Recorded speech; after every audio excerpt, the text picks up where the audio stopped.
नमस्कार दोस्त। अब दिखाया जाता है कि देवव्रत की इस भीष्म प्रतिज्ञा से कैसे तूफान सा आता है और कुछ देवलोक के देव पुरुष उन पर फूलों की वर्षा करते हैं, क्योंकि एक पुत्र ने अपने पिता की खुशी के लिए इतनी बड़ी कुर्बानी दे दी थी। तभी समय हमें बताते हैं कि इसी भीष्म प्रतिज्ञा की वजह से देवव्रत का नाम तब से भीष्म पड़ गया था। रास्ते में आते आते सत्यवती भी भीष्म को आशीर्वाद देती हैं कि तुम जैसा महान पुत्र अब कभी पैदा नहीं हुआ। भीष्म अपनी माता सत्यवती को पिता शांतनु के पास लेकर जाते हैं। शांतनु उन्हें देखकर बहुत हैरान हो जाते हैं और जब उन्हें भीष्म की इतनी भयंकर प्रतिज्ञा का पता चलता है तो वे बहुत क्रोधित होते हैं और अपने आप पर बहुत ही शर्मिंदगी और गिल्ट फील करते हैं, क्योंकि जैसे कि आपको पता ही है, भारतवर्ष जन्म को नहीं कर्म को बड़ा मानता है और राजा कहते हैं कि जो अभी जन्मा ही नहीं है उसे युवराज बनाने को वचन देने का हक भीष्म को नहीं था। वह ऐसा वचन कैसे दे सकते हैं? पर भीष्म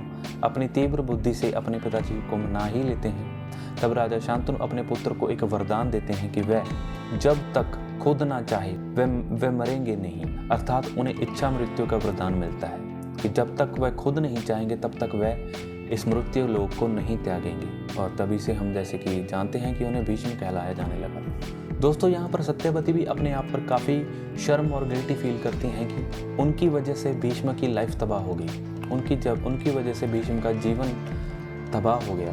राजा भी अपने आप पर काफ़ी गुस्सा होते हैं और वह अपने आप को दोषी मानते हैं, पर वह इसे भाग्य का खेल समझकर दोनों चुप हो जाते हैं। हस्तिनापुर पहुंचने पर सभा लगती है और राजगुरु ज्ञानमूर्ति जी राजा शांतनु पर काफ़ी गुस्सा होते हैं और उन्हें जब पूछते हैं कि यह सब करने का अधिकार उनको किसने दिया, शांतनु के पास इसका कोई जवाब नहीं था। राजगुरु कहते हैं कि अगर देवव्रत भीष्म में कोई अवगुण है भी तो उन्होंने उस अनजन्मे बच्चे में ऐसा कौन सा गुण देख लिया कि उसे युवराज घोषित कर दिया, क्योंकि भारतवर्ष जन्म को नहीं कर्म को बड़ा मानता है।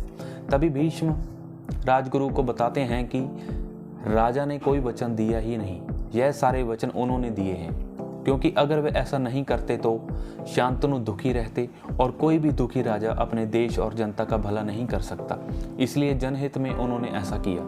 तो राजगुरु प्रश्न करते हैं कि अगर शांतनु और सत्यवती का पहला पुत्र योग्य ही ना हुआ तो क्या इसका उत्तरदायी कौन होगा? और दोस्तों, यहाँ भीष्म अपनी दूसरी भीष्म प्रतिज्ञा करते हैं। वे कहते हैं कि हस्तिनापुर के राज सिंहासन पर जो कोई भी महाराजा बनकर बैठेगा वह उसमें अपने पिताजी को ही देखेंगे और सारा जीवन उसकी सेवा करते रहेंगे।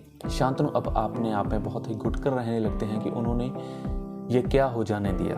उन्होंने हस्तिनापुर के भविष्य को ही दांव पर लगा दिया। वह बहुत चिंतित रहने लगते हैं। वह अपने आप को दोषी मानते हैं कि वह ना तो अच्छे पिता बन सके और ना ही अच्छे राजा।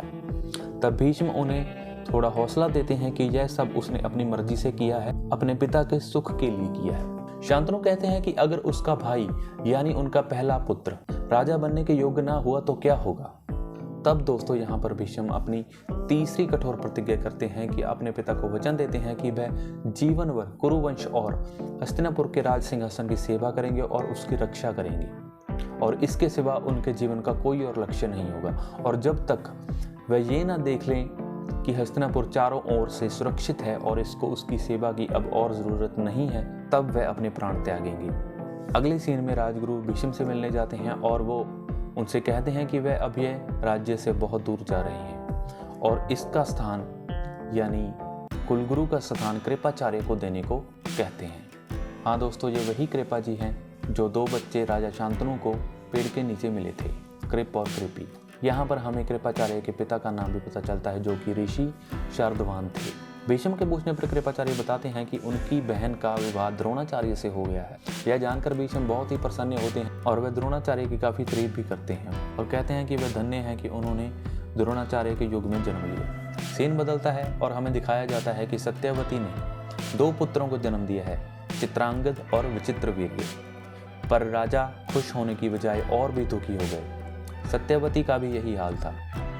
अब आप सोच रहे होंगे कि वह दुखी क्यों थे। वो इसलिए क्योंकि उन्हें पल पल भीष्म के साथ होने वाला अन्याय याद आ रहा था। सत्यवती शांतनु से कहती हैं कि उन्हें भीष्म के पास जाना चाहिए और उसे कहना चाहिए कि अपनी प्रतिज्ञा तोड़ ले। पर शांतनु अच्छी तरह से जानते थे कि वह कभी भी ऐसा नहीं करेंगे और उनका दुख इस कदर बढ़ गया कि वे कुछ ही सालों में काफ़ी बीमार हो गई और उन्होंने अपने पुत्र चित्रांगद और विचित्रवीर्य को भीष्म को सौंप दिया और प्रलोक सिधार गए। यहीं पर एपिसोड 4 समाप्त हो जाता है।